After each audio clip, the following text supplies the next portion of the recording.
رمضان هاد السنة غادي يكون بالمساندة الرسمية لهاد العصير، لأنه إلا خديتو غادي دوزو رمضان إن شاء الله بدون تعب، بلا عياب، بلا سخفة، خصوصا الناس اللي كيكون عندهم هاد المشكل مع الصيام. تبعوا معايا إن شاء الله الفيديو من الأول حتى الأخير، وأكيد غادي يعجبكم هاد العصير لأن مكوناته كله اقتصادية ومتوفرة عندكم في الدار، وفي نفس الوقت غادي تكون صحية وبنينة.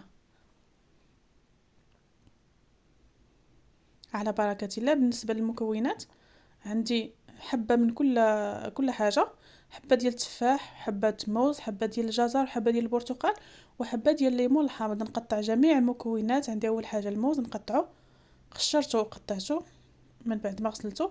ناخذ حبة ديال الليمون الحامض حتى هي نغسلها وعاد كنقشرها ونقطعها قطع صغيرة. وضروري تردوا البال مع العلف ديالو، تحيدوه باش ما يدوش ليكم شي عظم بحال هكا، واخا من بعد كيتصفى ولكن راه كيطلق المراره ديالو فاش كيتطحن.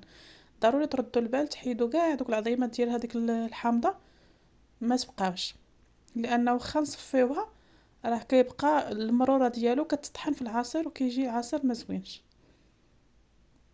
والمكون يعني الرئيسي هو اللي غادي يكون اكثر افاده في هذا العصير ان شاء الله.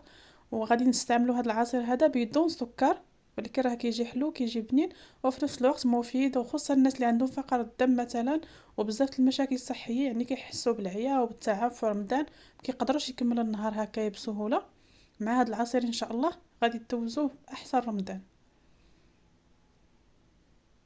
البرتقال حتى هويا كنقشرو من بعد ما غسلت المكونات كامله من قبل، وكنزول لي ديك اللي كتكون الوسط ديال هذيك البرتقاله كنزولها حتى هي، ما نديرهاش ما نطحنهاش، كتكون فيها العلفه.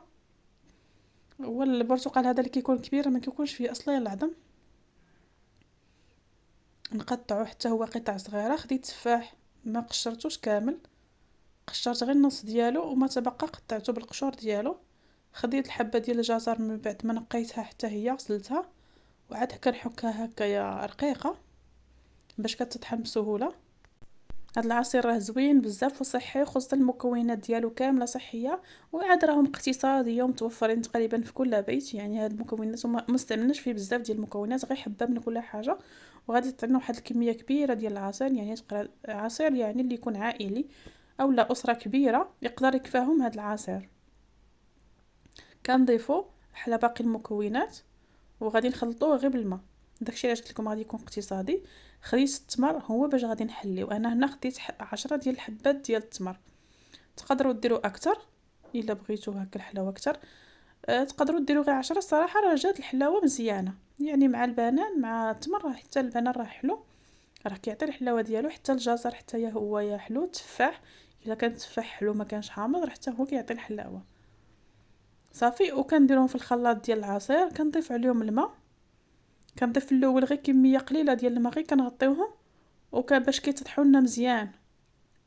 حيت الا كثرتوا الماء من الاول كياخذ الوقت وكيبقاو واحد الشوائب هكا ما كيطحنوش مزيان. الا قللتوا الماء في الاول باش كنطحنوا كيتطحنوا مزيان، تقدروا ما تحتاجوا كاع واش تصفيوهم. المهم انا غادي نصفيهم ضروري باش نتاكد باش ما يبقاوش هكايا الشوائب ديال البرتقال ولا حتى داك القشور ديال التفاح حيت ما قشرتوش. وحتى الا دار شي عظيم صغيور هكا يتصفى لنا في الصفايه. كما شفتوا معايا الصفايه واخا هكا راه ما شدش ليا بزاف ديال الشوائب حيت راه تطحن مزيان، وما كاين حتى شي شوائب ديال شي حاجه من الفواكه اولا حتى داك الجزر. المكون اللي غادي يزيد لنا الخطوره لهذا العصير، غادي يعطينا هذا العصير هكا يكون خاتر. من بعد ما ضفت النصف الثاني ديال هذوك المكونات كنضيف عليهم واحد العلبه ديال اليوغورت بنكهه الفاني. تقدروا ديروا شي يوغورت هكا بشي نكهه واحده اخرى مثلا ديال الخوخ ولا ديال الموز، حتى هو كيجي زوين وكيكون هكا كيختر حتى هو. ولكن ديال الفاني صراحه كيجي معاه زوين، واللون ديال العصير كيعاوداني كيولي زوين. كيجي تقريبا يعني المهم بحال منعش، يعني اللي عارفين منعش اللي كنا كناخذوا شحال هذه في الساشي كيجي بحال هكاك تقريبا. كيجي في الخطوره في المذاق وفي الحلاوه وحتى في اللون ديالو كيجي بحال داك الشكل. والمهم انه صحي، المكونات ديالو كامله صحيه. شوف معايا هنا الصفايه راه ما كيدوزش فيها الشوائب حيت راه العصير تطحن مزيان، وتبارك الله راه كيعطي كميه كبيره. وتقدروا عاوتاني الا كنتو كتبغيو هكا يكون شويه خفيف، تقدروا في هذه المرحله هذه تعاودوا تزيدوا شويه الماء، وتقدروا تزيدوا السكر لكم الاختيار الا بغيتوا تزيدوا السكر، ولكن راه الحلاوه ديالو هكا طبيعيه وزوينه، ما يحتاج انا نزيدو سكر صناعي. شوفوا ما شاء الله هكا كيفاش كيجي، راه كيجي خاتر. وكيجي هكايا ثقيل مع داك الموز مع الدانون. هنا كنحاول نديرو في الكاس ونعاود ردو باش تشوفوا القوام ديالو كيفاش كيجي خاطر. شوفوا معايا ما شاء الله كيفاش كيجي، وراه كيجي بنين.